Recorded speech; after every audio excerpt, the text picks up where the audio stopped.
We use the word reproduction in two principal ways. When we talk about the biological reproduction of the species, and when we talk about making a good reproduction of something in terms of a painting, a photograph, or a recording, or a videotape. And what is all this about reproduction in that direction? Hundreds of years ago, kings of Europe who wanted to form feudal alliances by marrying the princesses of far-off states would have painters send portraits of the lady in question to see if His Majesty approved of her before he got her. And there's a famous story in which Henry VIII of England was badly cheated in this respect by a too flattering portrait of Anne of Cleves. And therefore there grew up a kind of morale among artists in the European tradition to make faithful reproductions of people. And they perfected their technique, beginning with the marvelous work of the Renaissance painters and the Flemish painters, and going on finally to what was called art officielle in the 19th century. We got what we now call photographic realism. Isn't there some more scientific way of doing this? And so they discovered the camera. And first of all, there were, remember those brownish daguerreotypes? And people said, well, that is pretty. It really looks like Grandpa, doesn't it? And then they said, but there are several things missing. It isn't colored. So first of all, they tinted them. And then they said, well, it's real lifelike. But then they went on to say, but there are some people whose whole style of life, whose personality is in the way they move. And if you just take a static shot like that, the personality isn't there. It's the way they go. So they said, we've got to have some way of making people move. So they invented the movies.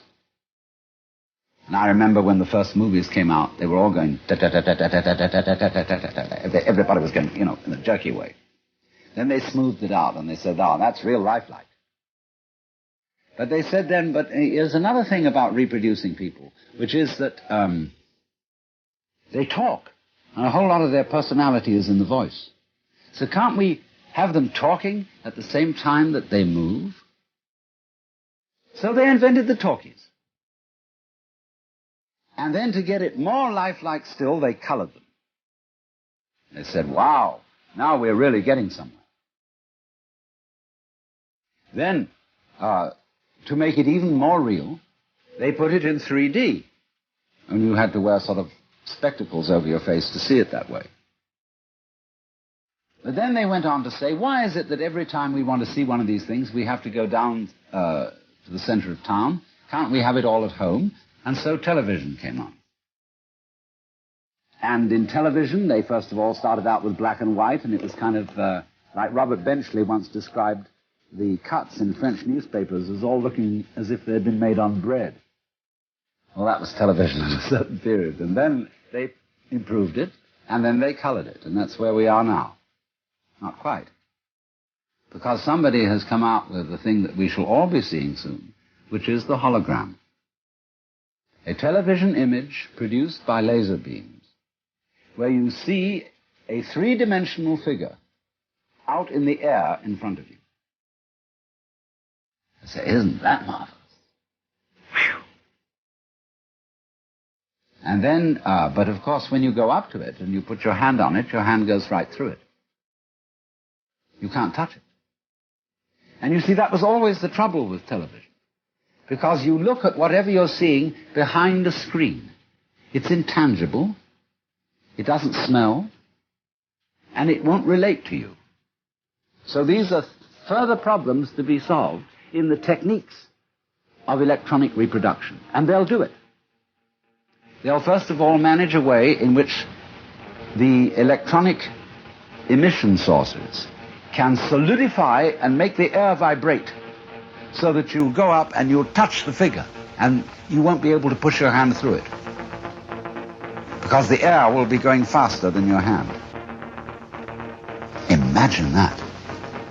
You can actually, if there's a beautiful dancer on the television, you'll be able to go up and embrace her. But she won't know you're there. And she won't respond to you. And you'll say, well, that's not very lifelike. Just as they once said, if the photograph doesn't move, it's not very lifelike. If it doesn't talk, it's not very lifelike. They'll next say, if the reproduction in 3 dimensions solid doesn't respond, it's not very lifelike. So they'll have to figure out a technique for doing that. What will they do? Well, I tell you. Sitting in your home, where you're watching the scene on a kind of stage now, not on a screen, there'll be a TV camera observing you. And that TV camera will report back everything you do into a computer.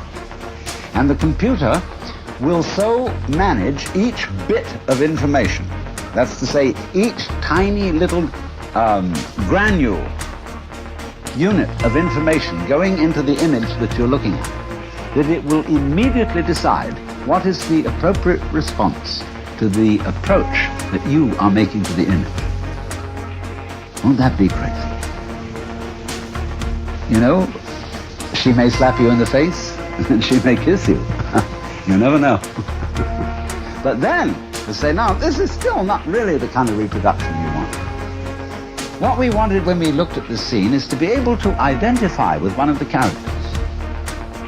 We wanted to not just watch the drama that's being performed on the stage in front of us, but actually get into it. And so we want to be wired in with electrodes on the brain so that we will actually feel the emotions of the people acting on the stage. And so eventually we will get absolutely perfect reproduction. And we will be able to see that image so vividly that we shall become it. And so the question arises,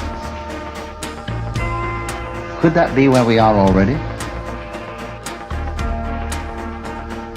Are we a reproduction which over the centuries of evolution has worked out to be a replica of something else that was going on?